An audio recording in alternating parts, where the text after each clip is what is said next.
इंसान और पशु के बीच का फर्क पुरखों का धर्म है, केवल इसीलिए उससे चिपके रहना मूर्खता होगी। कोई भी सयाना आदमी इस तरह नहीं सोचेगा। जिस स्थिति में पैदा हुआ उसी स्थिति में जीवन बिताने की बात पशुओं के लिए ठीक होगी, इंसानों के लिए नहीं। इंसान और पशु में यही फर्क है कि वे अपनी उन्नति नहीं कर सकते। इंसान अपनी उन्नति कर सकता है। बदलाव के बगैर उन्नति असंभव है। धर्म परिवर्तन एक तरह का बदलाव है, और अगर धर्म परिवर्तन के बगैर उन्नति कर पाना असंभव हो तो धर्म परिवर्तन करना जरूरी है। केवल अपने बाप दादों का है, इसलिए धर्म को अपनी उन्नति के आड़े नहीं आने देना चाहिए। धर्म परिवर्तन के खिलाफ एक और मुद्दा उठाया जाता है। कुछ लोग यह कहते हैं कि धर्म परिवर्तन भगोड़ापन है। आज हिंदुओं में कई लोग अपने धर्म में सुधार करने के लिए सिद्ध हैं। उनकी सहायता से जातिभेद और अस्पृश्यता नष्ट की जा सकती है। ऐसे हालात में धर्म परिवर्तन करना पूरी तरह गलत है। हिंदू समाज सुधारकों के बारे में बाकी लोगों का जो भी मत रहा हो, मेरे मन में उनके बारे में बेहद नफरत है।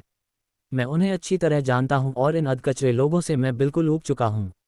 जो लोग अपनी जाति में रहना चाहते हैं, अपनी जाति में मरना चाहते हैं, अपनी जाति में शादी करना चाहते हैं, वे कहते हैं कि हम जातिभेद को खत्म करने वाले हैं, और उनके इस झूठे कथन पर अस्पृश्य लोग विश्वास नहीं करते, इसलिए वे गुस्सा होते हैं। यह बड़े आश्चर्य की बात है।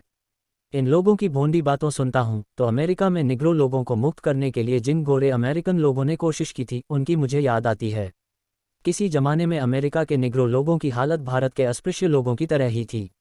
फर्क सिर्फ इतना ही था कि उनकी गुलामी कानून ने प्रस्थापित की थी और आपकी गुलामी धर्म ने प्रस्थापित की है। इस गुलामी से उन्हें छुटकारा दिलाने के लिए अमेरिका के कुछ सुधारक कोशिश कर रहे थे। लेकिन क्या हम हिंदू समाज सुधारकों की और अमेरिका के निग्रो लोगों को गुलामी से छुटकारा दिलाने वाले सुधारकों की आपस में तुलना कर सकते हैं? काले हबशी लोगों को गुलामी से छुटकारा दिलाने के लिए अपने ही रक्त मांस के गोरों के साथ अमेरिकन सुधारवादियों को तगड़ी लड़ाई लड़नी पड़ी। उन्हें गुलामी में रखना चाहिए कहने वाले कई गोरों की उन्होंने जानें ली। इस कोशिश में अपने कई लोगों की जानें गंवाईं।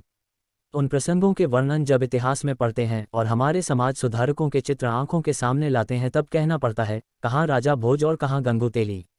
अपने आप को सुधारक कहलाने वाले भारत के अस्पृश्यों के मददगारों से पूछने का मन होता है कि अमेरिका के गोरों ने निग्रों के छुटकारे के लिए जो आपस में ही गृह युद्ध किया था, वैसा मुकाबला करने के लिए क्या आप सिद्ध हैं? अगर आप तैयार नहीं हैं तो सुधार की खोखली बातें करने में क्या धरा है? हिंदुओं में अस्पृश्यों के लिए लड़ने वाले सबसे बड़े व्यक्ति हैं गांधी। उनकी सोच और पहुंच कहां तक है? अंग्रेज सरकार के खिलाफ निःशस्त्र प्रतिकार की लड़ाई लड़ने वाले गांधी अस्पृश्य लोगों पर जुल्म करने वाले हिंदुओं का मन दुखाने के लिए तक तैयार नहीं हैं। उनके खिलाफ सत्याग्रह करने के लिए तक तैयार नहीं हैं। इतना ही नहीं, उनके खिलाफ कानूनी इलाज करने के लिए भी तैयार नहीं हैं। इन सुधारकों की उपादेयता क्या है, मैं समझ नहीं पा रहा हूं।